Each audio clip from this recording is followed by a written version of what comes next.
start off with the Pledge of Allegiance. I pledge allegiance to the flag of the United States of America, and to the republic for which it stands, one nation, under God, indivisible, with liberty and justice for all. Did everybody have a chance to review the minutes from last month, and any suggestions or corrections that need to be made? Then I'll call for a motion to approve the minutes, please. Okay, Judge, thank you. I'll second. Thank you. Motion has been made and second. All in favor? Aye. Aye. Okay, moving right along, George, jail census, how is that? Census, Yeah. we have 37 total population, 32 males, 5 females.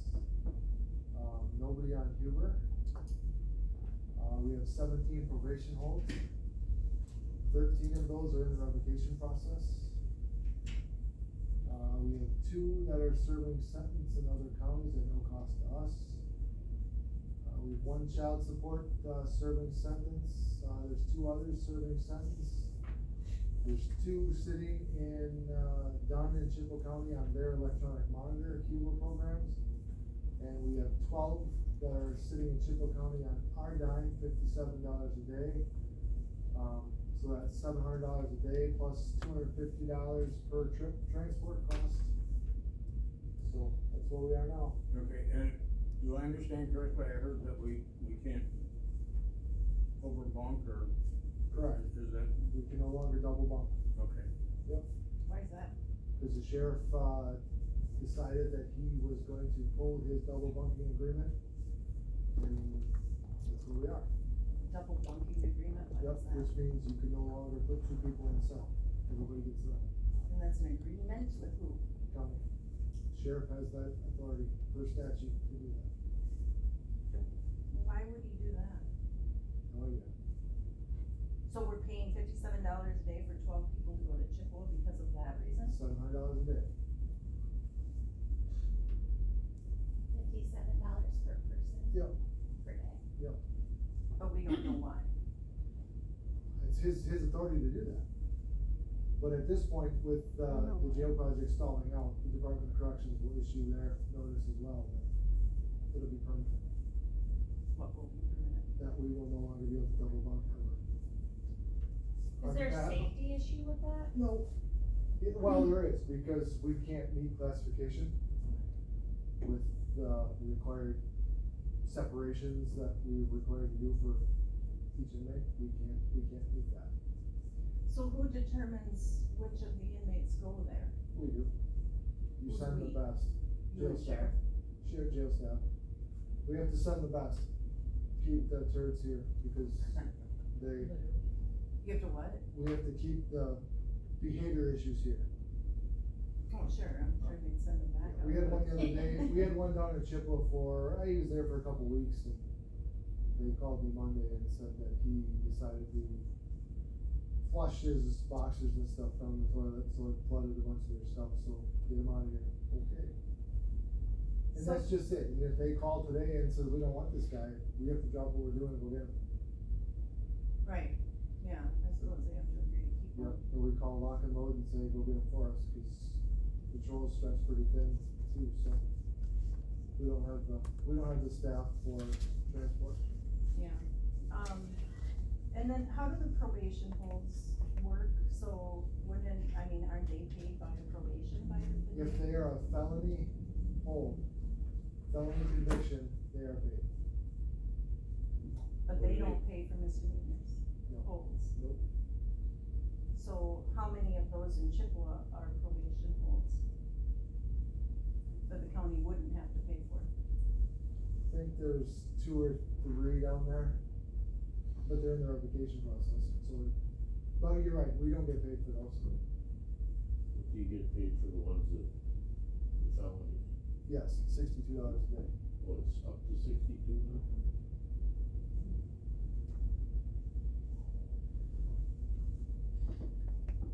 And there isn't a way that felony probation holds it depends on what they have going. If it's just a specific revocation process where it's gonna be months, then we probably can send it, but if it's gonna be something that, where they have other court appearances, I mean, with Zoom, it's not so bad. Yeah, you're not transporting a lot. No, only the ones that demand to be here. Although that can change, and I am seeing, I'm seeing a little bit of an uptick in people wanting to be present in person, Sure. so. I mean, I guess the thing that confuses me is, they demand to be in person, so we go get them, bring them back here, but yet they appear by Zoom from your courtroom somewhere to a different judge, so that, to me, I guess, doesn't make sense as far, but they're physically in the courtroom as their request, even though their judge and maybe their attorney appears from wherever else. I don't know, I'm here, and so Right. when they demand, then they're present in court, but it's their right. And I agree, we'll definitely accommodate it, but I guess, like I said, to me, it just doesn't make sense. I If think the that, attorney's not here, nor the judge is in person, so. and there isn't any way to, I mean, there are certain certain times, I suppose the judge can say it, that it's gonna be by remote, but, you know, we don't have any control over that. I mean, it's a constitutional issue, so. Yep. And now that they're not, you know, we didn't get the transports because of COVID, they were putting them in quarantine when they got back, so nobody wanted to be. But I think that could change. I mean, there's a few that want to be there just cause they wanna go for a ride. And then there's the other ones that don't care, so.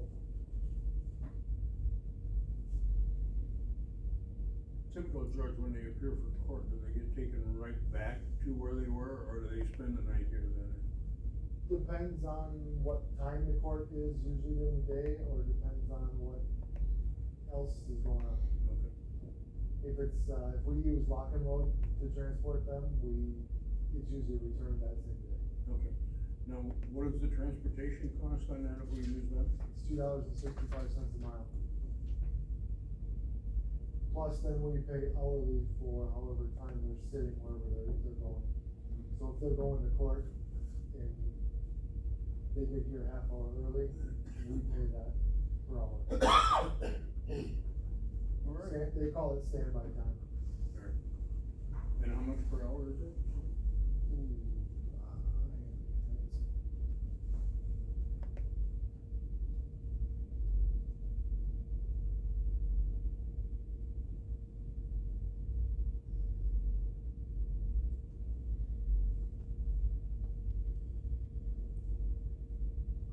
$78 an hour. Okay. What's the update with the jail? It failed the finance committee the other day, so right now it's at a stall. So what's the alternative then? The hose out, what we're doing now. You Okay. what? I said the alternative is the house out, like we're doing now. No, I mean, with the plan of the jail, Oh, I mean, right now it's at a stall. I mean, I really don't know where we go from here. I don't know. are the contractors or the group, are they still working on things or? I believe they are. All right. Anybody have anything else for the jail? Judge? I have a concern, and I appreciate that this is the sheriff's decision to decide not to double bump, but I really think we're shooting ourselves in the foot. I mean, on one hand, we're sitting here talking about how much it costs to house people elsewhere, and at the same time, we're gonna cripple ourselves in the future by, evidently, this is gonna become permanent if it's approved by corrections. And then we'll never have that opportunity to double bump, and then we'll complain about how much it costs to transport people. I mean, it doesn't seem right to me, that we should be doing that. We should have that flexibility if we need it. So, that's just my opinion, but I would like to know the rationale for that decision. Because it becomes becomes permanent and you don't get a jail. Yeah, well, I've said it enough. Any other comments, concerns? Okay, as part of the duties of CJCC, as part of the grant, is a quarterly review of the recovered court, so that's our main function here today. I don't know, Judge or Angie, which one of you wants to start off? I was hoping to start with Mr. Jacobs here this morning for the hiring process, but Angie, why don't you discuss how it's gone so far and what's going on there? Well, since taking over the treatment court coordinator position on the 10th of June, we have basically, I spent the last 2 weeks catching up on all documentation and data entry that hasn't been kept up to date since it's been over a year. So now the core reporting system that we use for our treatment court is all up to date. We've come pretty close to finishing the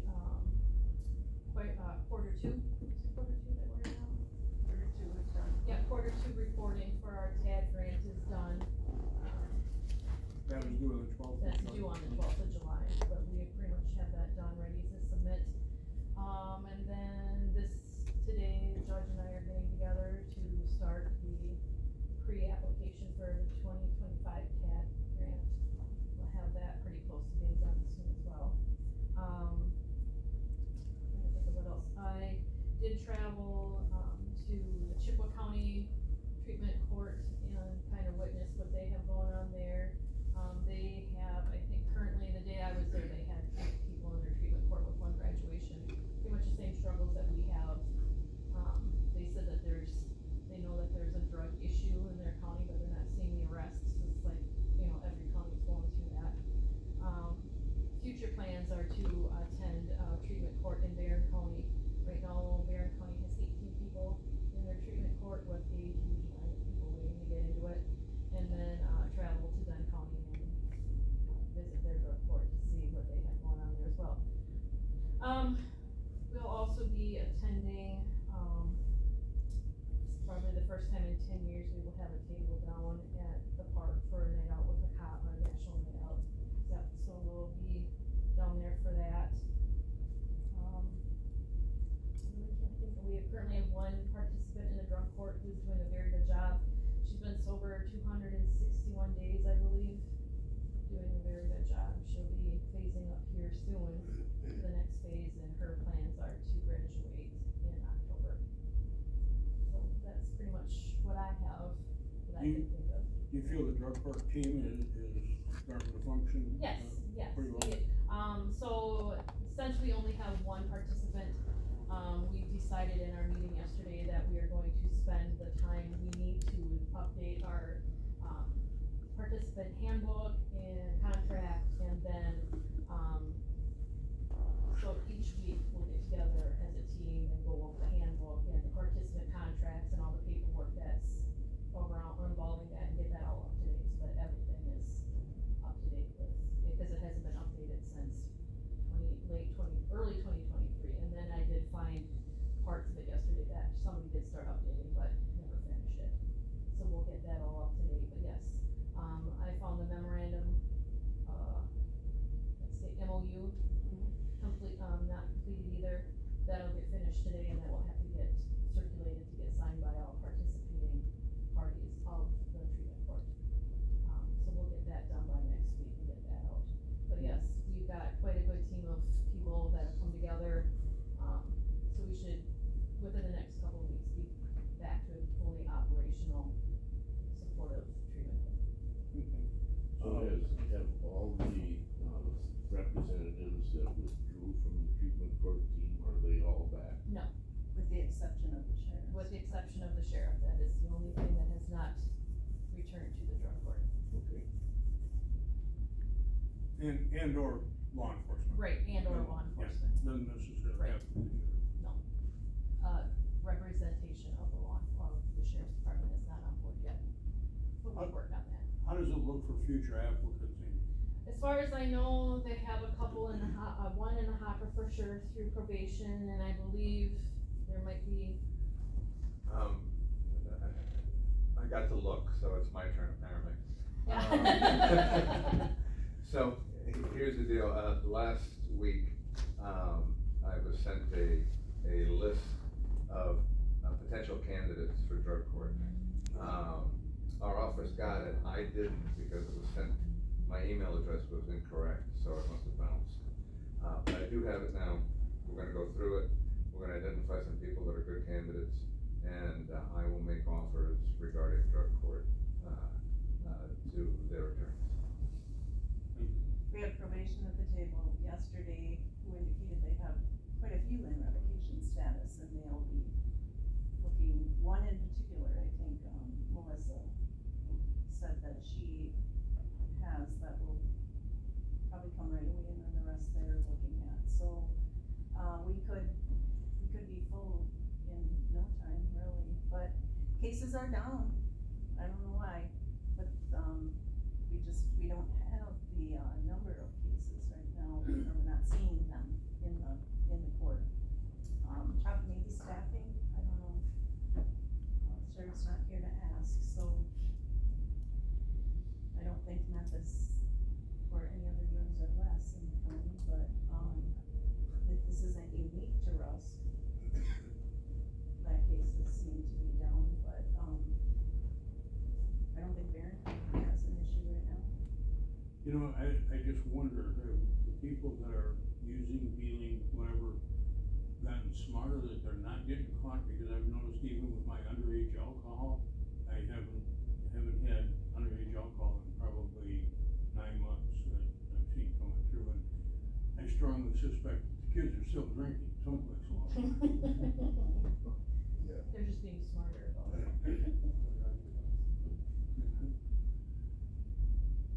Anything else, Andy? Not that I can think of, no. Judge, I will turn it over to you. What I have to add is Angie is doing phenomenal. She's only been here since June 10th, and, she is already roaring with the core. I think we have a couple of old, people to close out on there. We'll be working on that today, and that pre-application. So,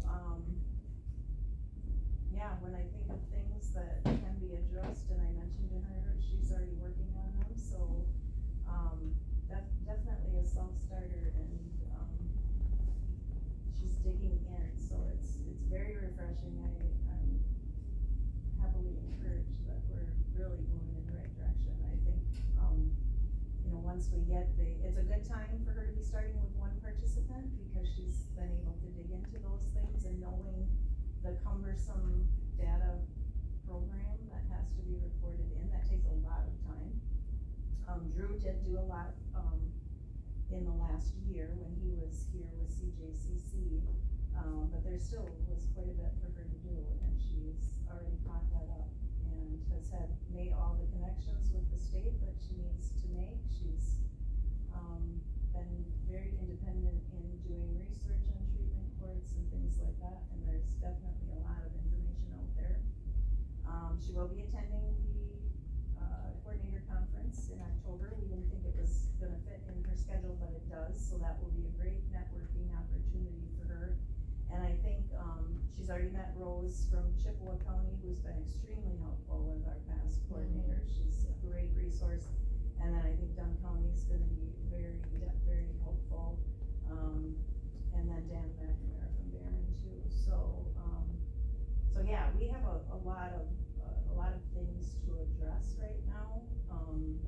We still have the evaluation and the time task table that we have to start digging in on, and as she's working with a lot of these new policies and things, I think that, a good number of things within that evaluation and recommendations are gonna be addressed.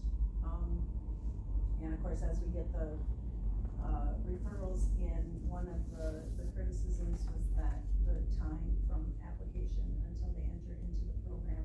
We had been on track with that, until things imploded, reduced it from 200 days to less than 50, before that happened. So we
just to bring, before you go on any further too, as far as, MRT, I did, the annual recertification this last month, so I'm recertified in MRT, and, one of the things the evaluation discussed was the recidivism program, so we're looking into, that, we're looking into an alumni program, so it's not, a big part of the issue with drug court is, okay, you've completed everything with drug court, you spent over a year doing this, and there's the door so long, and it's been good to know you, and that is not good, so we need some kind of aftercare program going forward.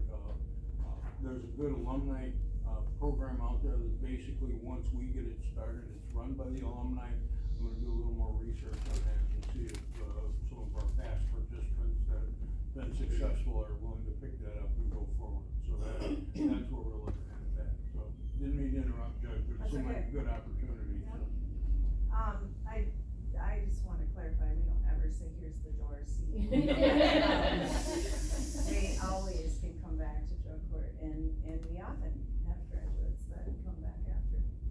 And I would note also, there's supposed to be by our bylaws, a former client of the treatment court sitting here today as part of this evaluation.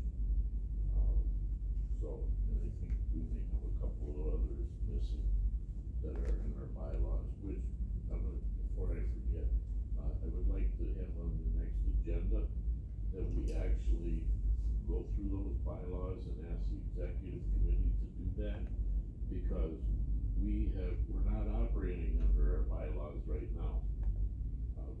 We're not, all the standing committees were dissolved, that should be reflected in our bylaws, as well as a number of other things, and that's supposed to come from the executive committee, those changes, so I'd like to see us back up to date on what those bylaws are as we sit here, so we know. Those rules are important in my opinion, so I would like to have that on the agenda, and then copies of the bylaws and the proposed changes, cause nobody ever formally said, okay, we're gonna have a vote on changing the bylaws to, dissolve the standing committees, for example. They're still on there, and I think it needs to be accurate, so. Yes, I agree. Perhaps, Judge, we can get together, sometime prior to that too, and work that out, perhaps you and I and the sheriff. That's fine. Okay.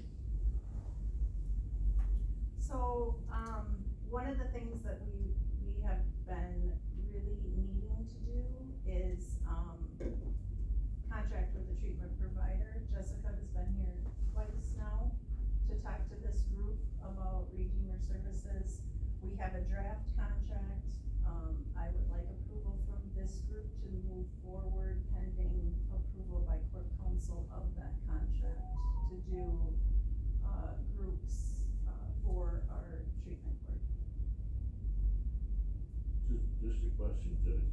I think when you last presented that there were a number of sort of options on the table as far as how it could be implemented, could we get a brief update on what's in this current contract? We don't have the number of groups finalized, so when Jessica presented, she gave us the option of 5 days a week, and as was commented on, we know we can't afford that. So we do have to go back, to the grantors and sit down with Crystal. We probably could start out that way now, since we are behind budget from not, we haven't spent any money on a coordinator through June. So we would have money this year, but, not for 2020. So the contract, specifically how many days a week, we currently, or what we have been doing is 3 a week with the drug court. I would like to keep it to that, but it's gonna come down to whether or not we have the money in the budget for it. And then they have graciously offered to do 2, NA groups a week to Fidelity, but that's really, they're offering to do it. Right now, the only NA options that we've had in Rusk County have been started by our drug court participants. And, you know, they didn't work with the NA organization to do them.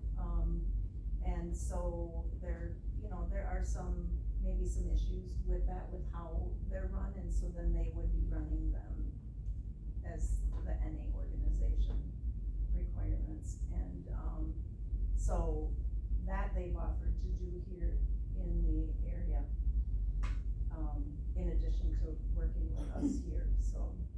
Was the NA, going to be a requirement of participation in the treatment court?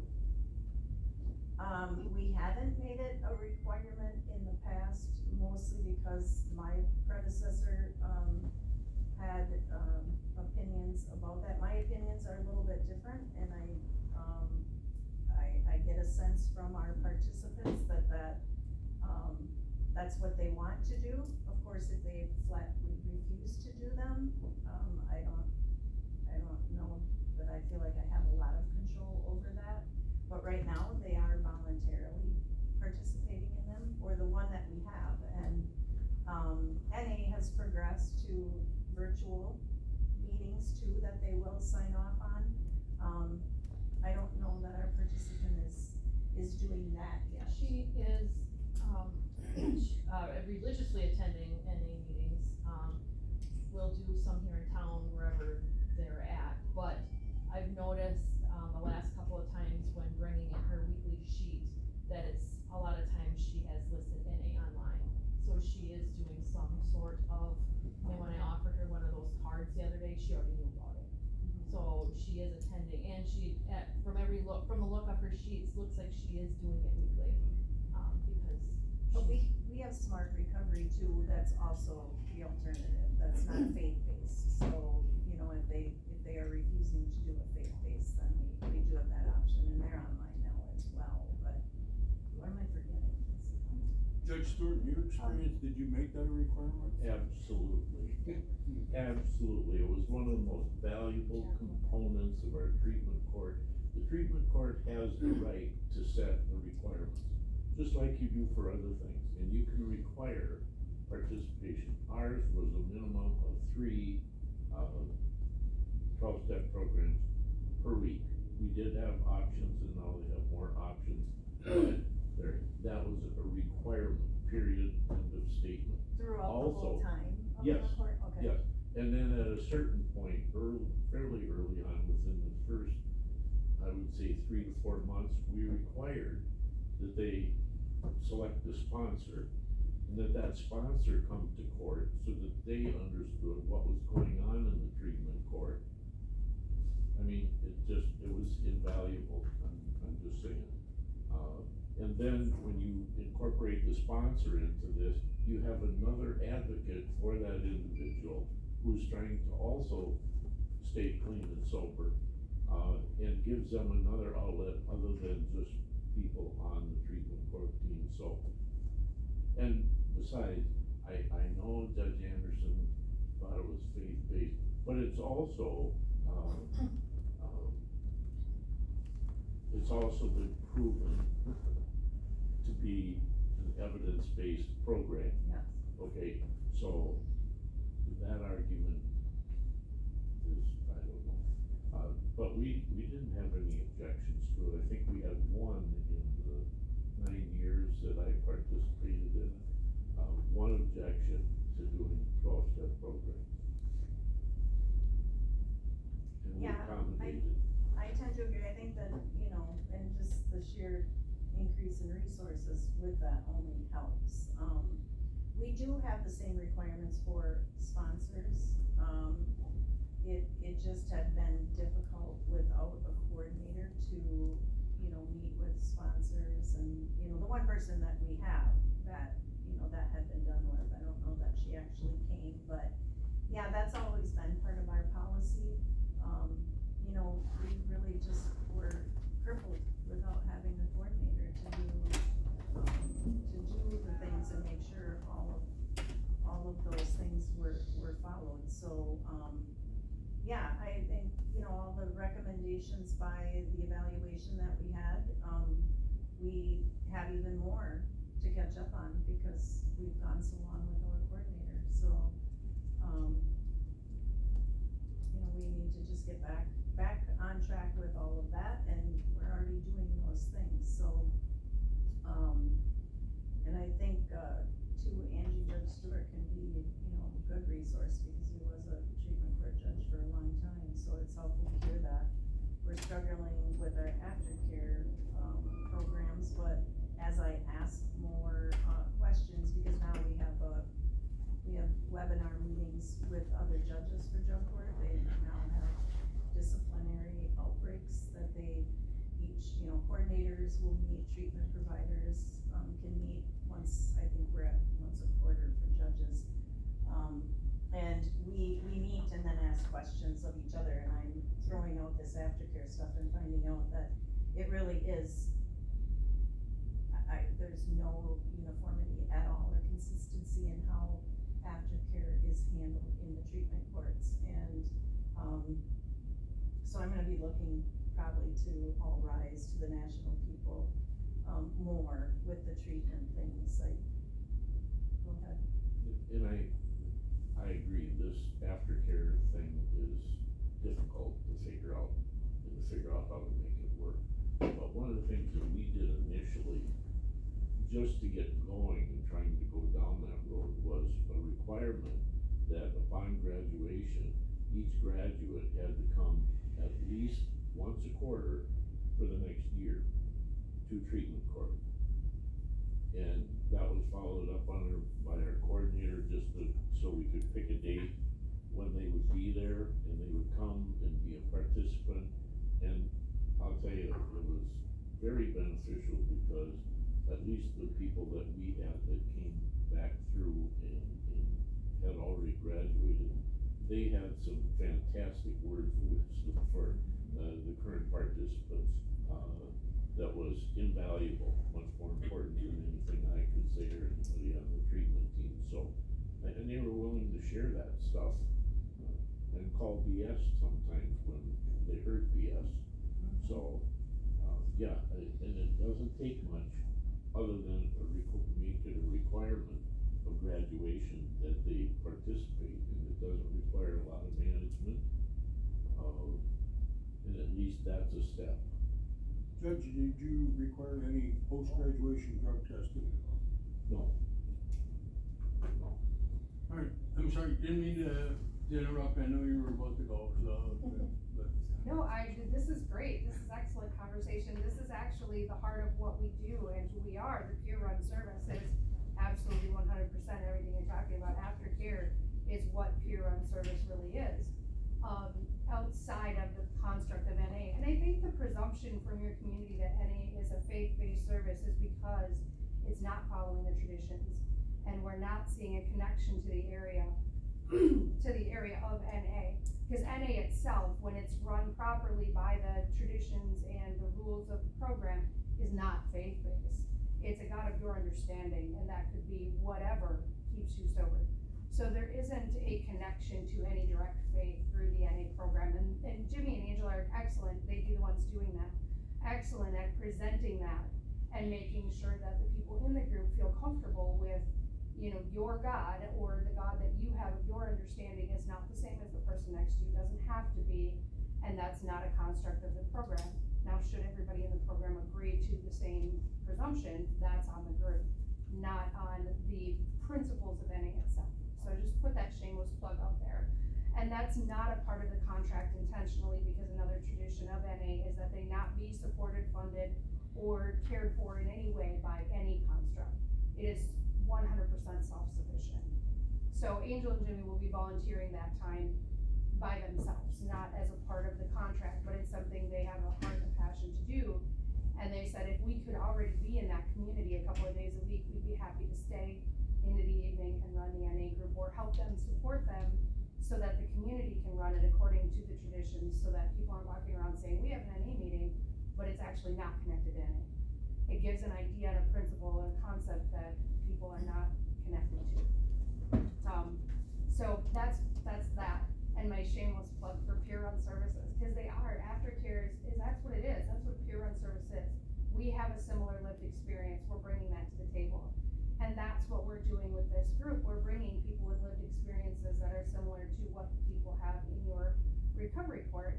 And they're coming in and saying, hey, not only are these principles things that we think would be helpful to you, but they're things that we use in everyday life.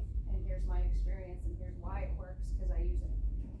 And the statistics, all the research, everything backing it says that's what works. It's not somebody at this table who's never had a meth addiction or never run the streets or never shot up drugs coming in and saying, well, here's what we think will work for you.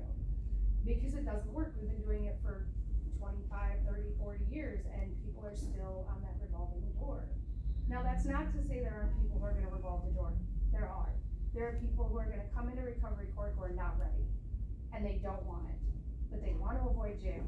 So here I am. And the idea, especially with the group, for me is that when they come into the group, they feel like they're coming home. They feel like they're coming to a place where they can say what everything is in their head. They can say the ridiculous, stupid thing that nobody wants to hear, nobody's gonna believe. They can talk about their story in a way that they're supported and validated, but also, my gals and my guys in the on our team aren't afraid to call them out. Say, hey, I know that's not true. You can't come in here and tell me you're the exception to the rule and you have to use meth to get through the day, because you're not. There isn't an exception. And so that's a beautiful thing coming from somebody who's made that excuse. Yeah, that was my excuse too for 25 years, and it kept me sick. Congratulations, we're glad you're here. So that's, and the importance of having it several days a week, and I know I've stressed this before, but having that wrap around to their life. If you're having group once or twice a week, and you have 4 days in between groups, you have a lot of time to lose what we've tried to implant into a brain that's already healing, and that's not catching 90% of life. So a lot of this group session is gonna be repetitive so that they are understanding it's caught, it's not taught. So if we keep saying it over and over and over again, it becomes so monotonous that people are able to regurgitate our verbiage at us. That's the point. Because then you're gonna go home, and when you're in a hard situation, you're gonna remember it. It's gonna stick, it's gonna be there. Those silly little quips that we have that remind us of things, you know, how to tie your shoes by the rabbits and the holes in the ears, and all the little rhyming rhythm things. That's the whole point in the group, is to make this so ingrained in somebody's life that they use it automatically without thinking about it. Because that's when it's gonna be useful, when they're in a moment where they're stressed and things are hard and they wanna say yes to the drugs and they don't because they remember something you said. But that only happens with repetition. So that's my shameless plug for the number of times a week that we do that, because I think it's important. And I think it's what creates that successful rerouting of those ruts in a person's brain by that repetition of coming out of that rut and doing something. So the 3 days a week that you're proposing, would that be a Monday, Wednesday, and Friday then? Is that what we're looking at? I mean, ideally, I think for support, if we don't do it, at least have for sure Monday and Friday nailed down, I think we're gonna lose people, because having the weekend and having extra days before and after the weekend, there isn't any support systems on Saturday and Sunday for people in the group, because they're on office hours. So we could have, you know, they'll have NA groups or something like that, but for the most part, for recovery court, there's no support there on Saturdays and Sundays. So if we're not wrapping them in Friday and Monday for sure, I think you're gonna find by the time people get to group Tuesday, Wednesday, or Thursday, whenever you have it, 90% of what's been done has already been undone by the weekend or lost in the time gap. So I would say, if we have 3 days a week, I'd say for sure Monday and Friday, and whatever day, Tuesday, Wednesday, Thursday, is most convenient for people, we accommodate it. Ideally, I know they have court on Wednesdays, right? Ideally, Monday, Tuesday, Thursday, Friday, just to even just recap and hold people for the week would be my pitch. But if we have to reduce that, then 1 day in there would be something. And it's a great point to bring up. We've never had the option of doing Fridays, because so many places, they cut off work early on Fridays, and they don't have people available on Fridays. So having people with that background to know that how important that is, For 10 years, we've never been able to get anybody to do groups on Fridays. The other part of this is sharing of information. We have not had that with our current provider for well over a year, and you can't do this if you're not gonna share information. And so, that piece would be back in. Also, Redeemer Services has certified, CCS, recovery coaches and peer support specialists that we're trying to get all participants in drug court, on CCS if they're qualified for that, if they're eligible for that. So then they have access to recovery coaches and peer support specialists aside from this contract as well. They do have that now, they have other people that are doing it, but, but having, treatment input and, shared information back as well has been something that we have really needed to focus on and really need to get back, because that's the heart of the program, so. Just some ancillary benefits of contracting with, Redeemer Services. Jesse, you don't have AODA. No, we are still seeking an AODA counselor. We do have a master's level therapist who can do the assessments and evaluations. She would be able to do them virtually, and she does have history of that, but no, we've had a few applicants, but truthfully, they weren't gonna be staying with us, so we didn't wanna just provide them their practicum and be done with them in 3 months. We want to have whoever we hire on to be somebody who'd stay and be stable. So we have not had a qualified applicant yet. I'm told the industry is kind of shifting. It really is. With the peer run services, it's changing a lot, and, therapy is kind of filling that AODA role more than, the actual, I think there's still some out there, but we just have not had a good connection. Even here, the treatment provider on our team, that had been on our team for years, had done everything to be an AODA, provider. She just had to get her hours in, but they could never get a credentialed person to oversee her hours, so she just gave up on getting it and went to mental health. And I'm hearing that more and more as we were trying to look for people to contract with, that it's not paying, and the peer support specialists and recovery coaches are making more than the AODA people, so why would you go to school and do 1,000 hours of training, if they're not paying as well? So, it's getting harder and harder to do things. I've been told Aurora is switching all the AODA in 2025. I don't know what that means. They do have, I think, 2 certified AODA people now, but we, don't necessarily have to have that for the groups. Anybody else have any questions? On this assessment component that's available, you may have discussed this the last time you're here, but, I'm wondering if there's a way to incorporate at least some information from your assessor capability that would, inform the committee as to who's an appropriate applicant and who isn't, because to me, that's critical. The treatment courts that I've seen that have done well, have done a good job of assessing on the front end, okay? The ones that haven't done well have a very poor assessment protocol on the front end. It's just critical getting the right people. The R&R model, that responsivity thing, if you don't have some way to do that type of assessment, you're gonna get someone who might be able to be sober for a year, but they're not gonna be successful.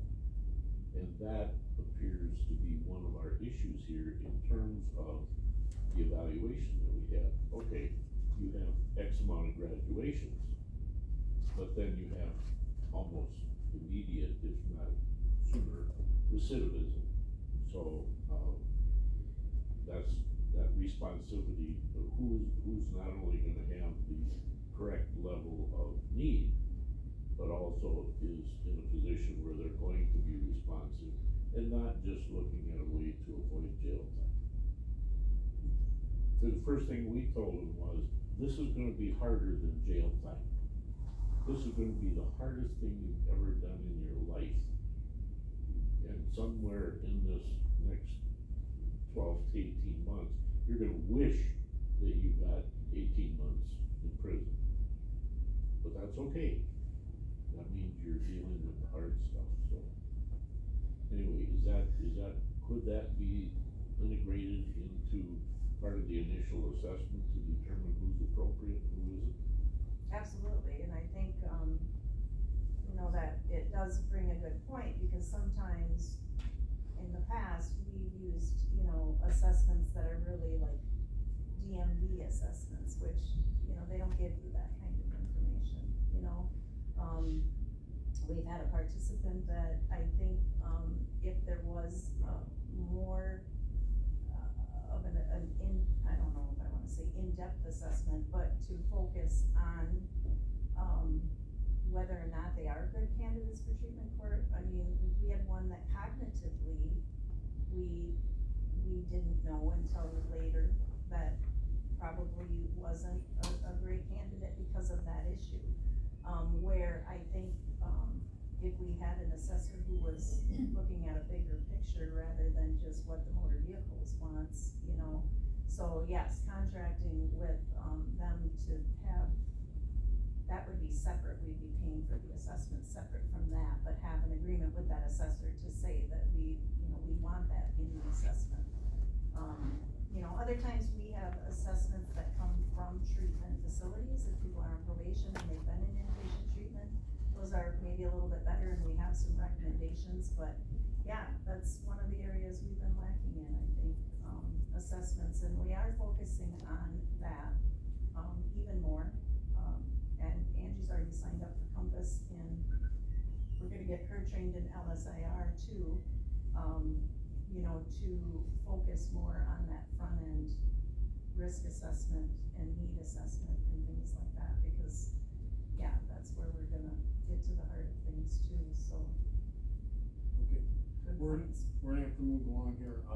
Judge, would you like to state what we're, make a motion and go forward? I'll make the motion that we move forward with contracting with Redeemer Services for the recovery court, groups and, assessments, and all the things that we talked about, that we move forward with the contract pending approval by court counsel on the contract. Second. Okay. Motion's been made and second, all in favor, say aye. Aye. Opposed? Motion is carried.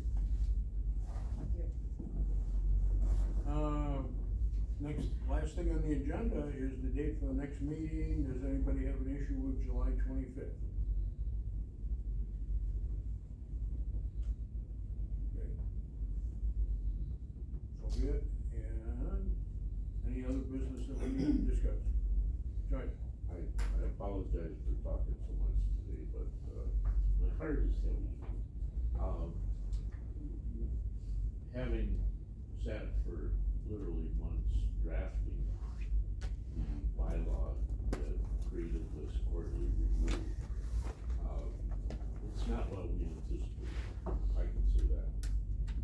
The anticipation is that this group identified in that bylaw would formulate a plan to specifically address a couple of things. One was the evaluation that was done, but also an ongoing review of the process, including the mechanics of that process, whether it be the manual for the program, whether it be the participant manual, whether it be the assessment strategy, aftercare, whatever, to look specifically at those things and give some input to the treatment team. So I would hope we move forward to that, cause I think one of the problems, Doug, has been that, and I'll say this, I hope I don't offend anybody here, but, this whole group is underinformed as to what the treatment court is and how it should function to be successful. Mainly because they haven't been in the loop. You know, they might get a short presentation here periodically on, okay, we're doing, we got this many people or whatever. But as to how it functions, what the principles of the treatment court are, and all those things, and if this group doesn't have that, they're not gonna support you. They're just not, because they are not informed enough. So one of the things we had hoped when we drafted this thing was that this quarterly meeting would drill down on those things and share that with the entire committee.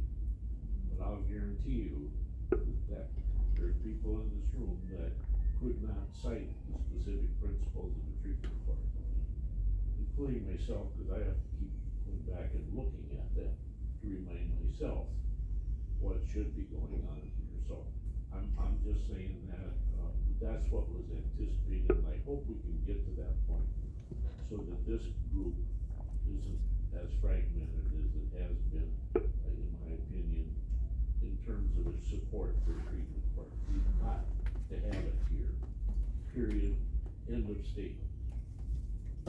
Yeah, and yeah, I was part of that whole bylaw meeting, and in fact, there was confusion. People contacted me to say, you know, who's required to be at this meeting today when it's the drug court review, so, and I had sent an email out to the chair and vice chair to say, what is the plan for this review, because you're exactly right. You know, the intention for this is to be the advisory committee for the treatment court. Of course, having, the handbook or, you know, the participant contract and things like that for this meeting when Angie just started on June 10th, it was gonna be kind of hard, but, you know, I did inquire to say, what is the plan for this? This is our first quarterly review, and so there definitely is some confusion about what the intention was, and you're exactly right, that is the intention. It's advisory, and even people within the CJCC contacting me to say, hey, Judge, do I have to show up on Thursday? Because I don't think I was part of that enumerated list. And so I think that's worthy of having on the next agenda to clarify that, so that, you know, that when we have another quarterly meeting, that we're actually doing something that we intended for this group to do, to be advisory. By that time, we're gonna have things to specifically approve and look at as well, so. I get that it's been difficult with the coordinator. I could foresee for our next meeting, even the development of certain subcommittees of this advisory group to just focus in on specific areas, especially where the treatment team says, we need to do some work here, either as a result of the evaluation or experience or both.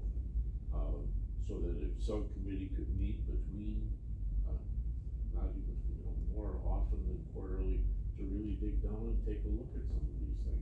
Policies and things like that, Oh, yes. absolutely. Yep, So, because it is too hard. now I promise to be quiet, Mr. Chair. No, your input is always valuable and right on point, so we appreciate that, so you're exactly right. So, anybody else have anything? Any concern? I'll entertain a motion to adjourn. Second. All in favor?